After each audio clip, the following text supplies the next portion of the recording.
राकेश नामक 40 वर्षीय व्यक्ति 7 माह के बाद अपने भरे पूरे परिवार में लौट रहा था। राकेश शहर से बाहर नौकरी करता था। 7 महीने का अपना पूरा पैसा इकट्ठा करके वो अपने घर लौट रहा था। उसके परिवार में उसकी पत्नी थी और 2 बच्चे थे। राकेश रेलगाड़ी से अपने घर का सफर तय कर रहा था। रात काफी हो चुकी थी। ट्रेन में सवार सभी लोग अपनी बर्थ पर सो रहे थे, मगर राकेश की आंखों में नाम मात्र की नींद नहीं थी।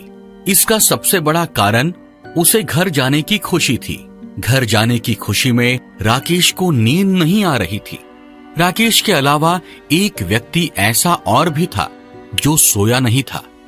उसकी बर्थ के सामने वाली बर्थ पर ही वो व्यक्ति बैठा था। अपने सामने चुपचाप बैठे व्यक्ति को राकेश ने देखा तो जाना कि वह ड्रैकुला की कहानी पढ़ रहा था। राकेश को लगा कि वह क्यों न अपने सामने बैठे व्यक्ति से बातचीत करने में अपना समय गुजारे। इसी इरादे के साथ राकेश ने उसे पुकारा। भाई साहब। किताब पढ़ रहे व्यक्ति ने उसकी आवाज को अनसुना सा करके उस पर कोई ध्यान नहीं दिया। भाई साहब। दूसरी आवाज पर उसने किताब नीचे करके राकेश को सपाट दृष्टि से देखा। उसके चेहरे पर भी सपाट भाव ही थे। इस बार राकेश तनिक संकोच के साथ बोला, मैंने आपको डिस्टर्ब तो नहीं किया? नहीं, सामने वाला व्यक्ति सपाट स्वर में बोला। राकेश मुस्कुराकर उनसे बातों का सिलसिला जारी रखते हुए बोला, आपका नाम क्या है? वह व्यक्ति बोला, मेरा नाम रविकांत है। ओ, राकेश ने हलक से सांस छोड़ते हुए कहा, क्या आप भी अपने घर जा रहे हैं? नहीं, रविकांत ने पूर्ववत स्वर में कहा। तो फिर आप अपने घर से कहीं और जा रहे हैं? राकेश ने मुस्कुराते हुए सामान्य स्वर में कहा। रविकांत ने उसे इस नजर से देखा मानो वह कुछ ना कहना चाहता हो। फिर भी राकेश निसंकोच होकर बोला, मैं आज ही 7 महीने बाद अपने घर वापस लौट रहा हूं। अपने परिवार से मिलने की खुशी में मुझे नींद नहीं आ रही है, इसलिए मैंने सोचा थोड़ा आपसे बात ही कर लूं। रविकांत कुछ ना बोला, सिर्फ उसकी बात पर सिर हिलाकर सहमति जता रहा हो।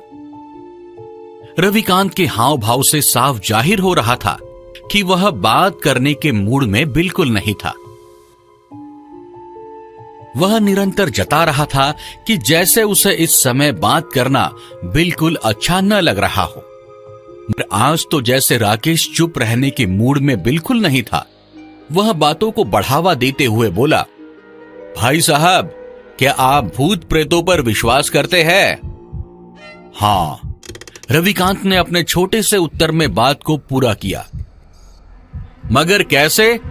राकेश बोला, क्या आपने कभी किसी भूत या प्रेत को अपनी आंखों से देखा है? उसके प्रश्न पर रविकांत ने चंद लम्हों तक उसे ध्यान पूर्वक इस तरह देखा मानो उससे बहुत कुछ कहना चाहता हो, मगर ऐसा बिल्कुल नहीं हुआ।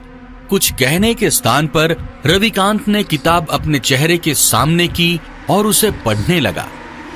राकेश ऐसा देख उलझ गया। उसकी समझ में नहीं आया कि रविकांत ने उसकी बात का कोई जवाब नहीं देकर अपना चेहरा किताब में क्यों छुपा लिया।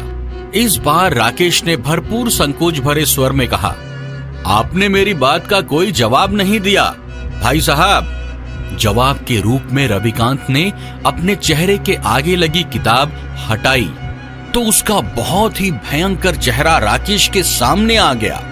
रविकांत का चेहरा इतना डरावना हो चला था कि यदि कोई मानव उस चेहरे को देखकर अपने प्राण भी गवा बैठता तो हैरानी की बात नहीं थी।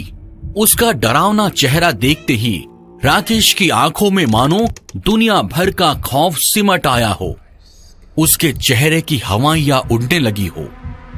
राकेश इतना डर गया था कि उसके मुंह से आवाज भी नहीं निकल पा रही थी। राकेश जान गया था कि उसके सामने मौजूद रविकांत कोई मनुष्य नहीं बल्कि एक भूत है। राकेश बेबस होकर अपने स्थान पर बैठे रहने के अलावा कुछ नहीं कर सकता था। उसके सामने बैठा डरावने चेहरे व लंबे लंबे दांत वाला भूत ठहाके लगाकर बोला, अब तुम्हें विश्वास हो चला होगा कि आज के समय में भी भूत प्रेत जैसी चीजें मौजूद है। क्या तुम सचमुच भूत हो? राकेश ने भय से परिपूर्ण स्वर में पूछा। अब भी तुम्हें यकीन नहीं आया, मूर्ख? कोई बात नहीं, मैं जब तेरा खून पीऊंगा तब तुझे यकीन आ जाएगा। नहीं नहीं, मुझे मत मारो। मेरे 2 बच्चे और मेरी पत्नी घर पर मेरे आने की प्रतीक्षा कर रहे हैं। अगर मैं मर गया तो उनका सहारा छिन जाएगा, मुझे जाने दो। कहते हुए राकेश अपने स्थान से सरकने लगा। वो भूत उसे देखकर मुस्कुराता रहा।